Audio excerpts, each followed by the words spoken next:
Se existe uma profissão absolutamente identificada com o estatismo, essa profissão é a de advogado. Hoje, em muitos países, particularmente aqui no Brasil, em que o ordenamento jurídico é uno e monolítico, o advogado desempenha suas funções basicamente dentro do Estado, ou totalmente em função deste. Mais do que isso, a maior parte dos altos cargos do funcionalismo público são exclusivos para advogados. Se você planeja fazer concurso público, certamente a melhor faculdade para você fazer é a de Direito. Te dá os melhores salários na administração pública e ainda tem a maior parte das vagas. Se eu tenho alguma coisa contra libertários ou anarcocapitalistas buscarem emprego público, já respondi isso várias vezes em comentários em redes sociais. Não tenho problema algum com isso. Minha vida já é difícil o suficiente para eu querer dar palpite em como os outros vão resolver os problemas das vidas deles. Se a melhor opção para você é essa, te desejo boa sorte. Ademais, meu problema é com o sistema, não com as pessoas, não com os funcionários públicos em si. Bom, pelo menos não com todos os funcionários públicos. E o sistema manda que vai ter uma vaga ali. Eu até prefiro um libertário ocupando a vaga do que mais um socialista. Mas mesmo o advogado profissional liberal ou em uma empresa de advocacia passa a maior parte do tempo lidando com entes públicos, com a justiça, com o Ministério Público,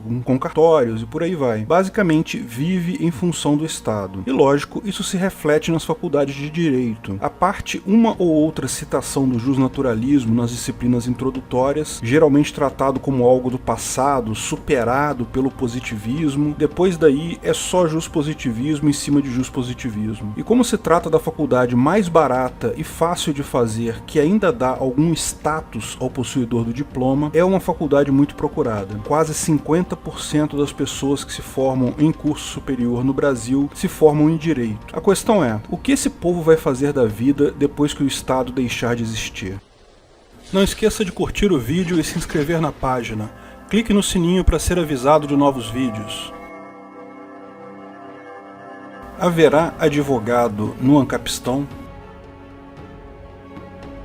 Importante notar que, embora seja uma profissão hoje majoritariamente atuando junto ao Estado, é um erro encarar a atividade do advogado como algo favorável para o Estado. Uma das grandes áreas do direito, uma das áreas em que o advogado, os profissionais liberais, empresas de advocacia mais ganham dinheiro, é no chamado direito tributário, que consiste em defender empresas de tributações indevidas ou processar o governo por leis de tributação indevida. Nessa linha, é uma atividade altamente agorista, de luta contra o governo e de preservação da liberdade de empresas e indivíduos. Também existe um grande mercado de consultoria para advogados nas áreas de contratos privados, aluguel de imóveis e outras áreas em que o advogado atua praticamente no mercado, sem precisar de quase nenhuma interação com o governo. Em grandes empresas, em negócios entre elas, é muito comum também o uso de tribunais de arbitragem, que são tribunais privados. O conceito libertário de justiça privada já existe e funciona hoje em dia, mas hoje é restrito a empresas que assinam um contrato com a chamada cláusula de arbitragem. E lógico, isso tem um custo. Por que essas empresas pagam esse custo adicional? Porque é uma justiça muito mais rápida, eficiente, isenta de ideologias políticas. Para o povo em geral, ainda é algo caro, posto que toda a população já paga a extremamente cara e absolutamente ineficiente e demorada justiça pública. E como as empresas fazem isso? Como acionam esses tribunais? Sim, elas usam advogado. É um erro achar que advogados atuam apenas em justiça pública. Eles atuam hoje em justiça pública porque essa é a realidade do mercado. Existe muita demanda de gente querendo entrar em ações na justiça pública. E o advogado, como todo profissional, vai aonde o dinheiro está. E lógico que advogados hoje trabalham com a legislação estatal. Todo mundo tem que reconhecer os princípios básicos. Todo advogado precisa ficar atento às mudanças. Sabe como é? A lei positivada muda a toda hora. Se você terminou o curso de Direito há um ano atrás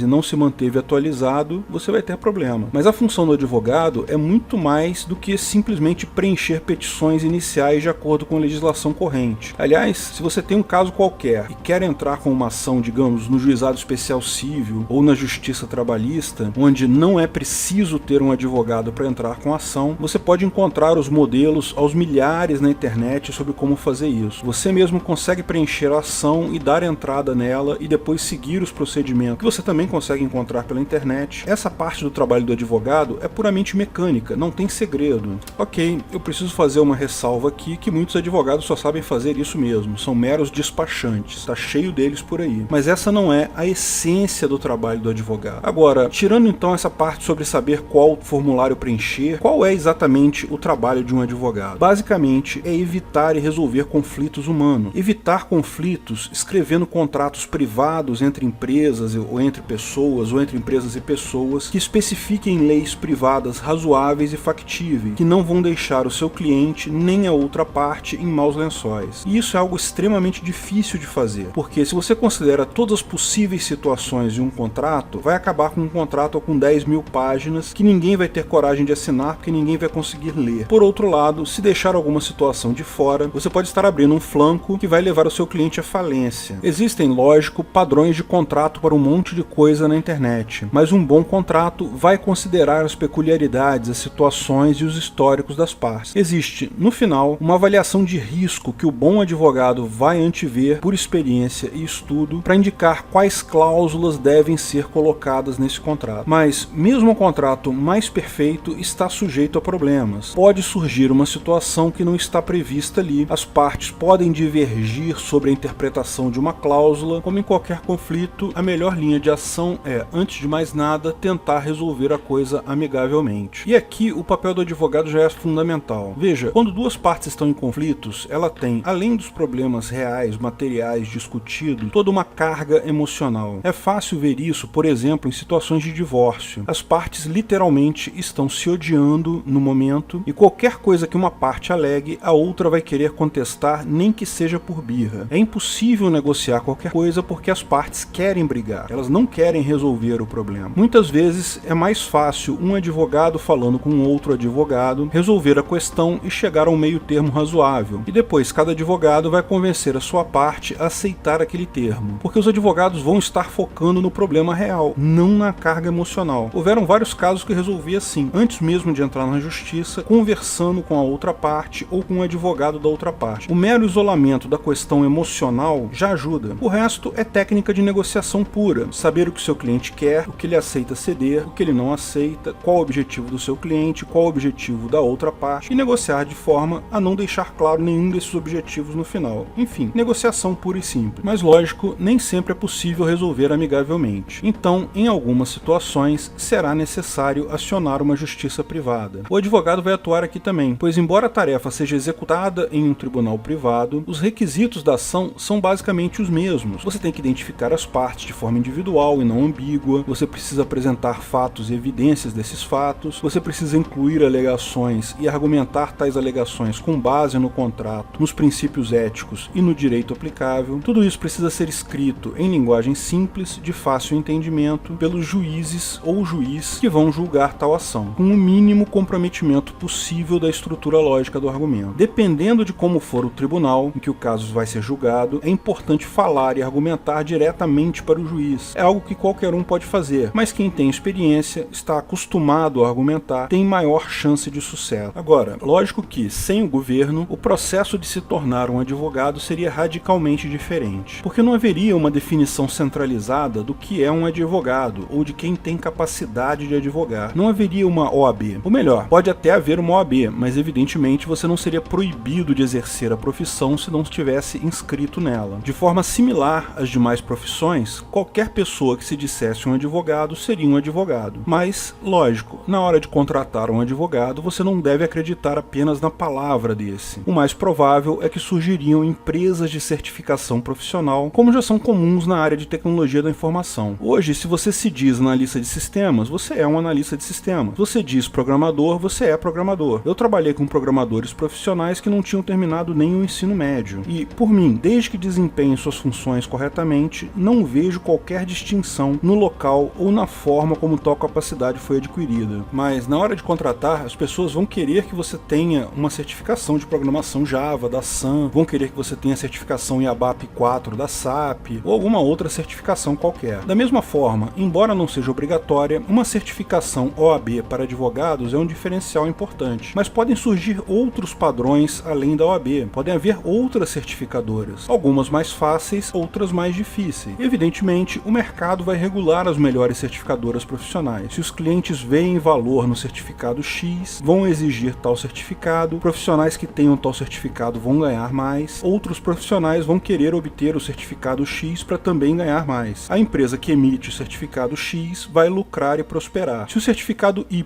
não é visto como algo de valor no mercado, ninguém vai se interessar em obtê-lo, o mercado se encarrega de levá-lo à insignificância. Com isso, o foco passa a ser muito mais a capacidade da pessoa em cumprir tal atividade. Com isso, o foco passa a ser muito mais a capacidade da pessoa em cumprir tal atividade, muito mais que a mera escola ou formação utilizada pela pessoa. Muito do que é ensinado hoje em dia em faculdades do direito será sumariamente descartado. Toda a parte de direito constitucional, direito trabalhista, a única coisa que se aproveita disso é o alerta, que lambança deputados e positivistas conseguem gerar. Por favor, internem essas pessoas. Mas não é tudo perdido. Embora o justnaturalismo seja desprezado como ordenamento jurídico, ele impregna boa parte do direito privado e do direito penal positivado. Basta você prestar atenção. Embora os crimes em si, as penas e boa parte do processo penal sejam distintos, a chamada parte geral do direito penal, aquele livro 1 do Bittencourt, Teoria da Ação, Causalidade, Iter criminis, intenção, erro, tentativa, isso é comum a quase totalidade dos países e sistemas legais. O que isso quer dizer? Lógico que isso tem origem jusnatural. Também a teoria dos contratos é absolutamente igual em todos os países ditos ocidentais e, mesmo em culturas radicalmente diferentes, ainda é muito similar. Da mesma forma, tem origem jusnatural e foi apenas positivado. Do direito civil se aproveita muita coisa. Todas as teorias de responsabilidade, obrigações, coisas, ato, fato, contrato. Lógico, as leis específicas são besteiras positivadas, mas a base teórica delas é toda jusnatural. A minha visão é que a importância do bom advogado, da pessoa com capacidade de entender um contrato, suas implicações e riscos, capaz de argumentar serenamente e com efetividade em caso de desacordo sobre contratos, isso só tende a aumentar. Muitos dos advogados atuais podem não atender tal critério, mas há uma ampla oportunidade para quem quiser inovar nessa área. Vejo que a tendência será a convivência por um tempo da justiça pública em conjunto com a justiça privada, com os tribunais arbitrais, mas eventualmente nada pode deter a economia e a justiça pública tende à extinção completa.